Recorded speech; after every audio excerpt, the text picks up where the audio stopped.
He's going to say a few words and then we can get on our way. Mike Schreiner. Thanks everyone for coming out today. And when you have a direct connection to Mother Nature, you get a beautiful day like this to come out, so thank you. You know, if citizens don't stand up to protect our communities and our farmland and our water, who will? So I want to thank all of you for being here today. And those of us over here in Clearview Township, we like to brag about our beautiful landscapes and our friendly people. And I think that applies to Gray County and everyone in the region. But one thing that's clear to me, that if the friendly people don't stand up and demand the preservations of our beautiful landscapes, we're going to lose so much. And so that's what makes events like today and organizations like Gray Matters so essential to support.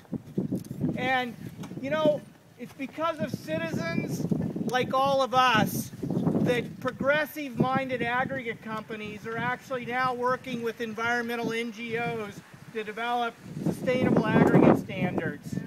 Because people have come to the realization that if you're going to be a good corporate citizen, you've got to work with communities to develop green gravel standards.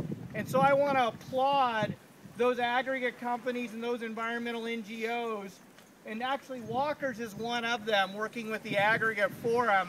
And there's organizations like CIRA, Sustainable and Environmentally Responsible Aggregates, that are bringing progressive-minded industry folks and community folks together to develop green gravel standards. And I think it's time for all of us to demand of our provincial government that they also step up to the plate and open up our outdated Aggregate Resources Act and bring it up for review so that it becomes a priority in this province that we put clean water, farmland, and important sensitive natural heritage ahead of aggregate resource extraction.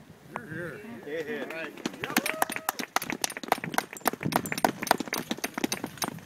I think we can all agree we need aggregates. Most of us left the house last night without aggregates part of building it. And we probably all drove here on roads today that took aggregates to build them. So I don't think anyone here is saying we don't need aggregates, we don't want profitable aggregate companies. I think what we're saying is we want aggregates to be developed in sustainably responsible ways, in ways that connect with the members of our communities, so we all have a role in deciding how development takes place in our communities and ensuring it's done in a socially, community, and environmentally responsible way. So I want to thank you. I want to encourage all of you to continue to speak out to our municipal and local politicians and demand a responsible and way forward with aggregate extraction. And digging below the water table is not the way to do it. Taking up essential farmland is not the way to do it. And we need to let our politicians know that. So thank you for being a part of today's event. Here, Mike.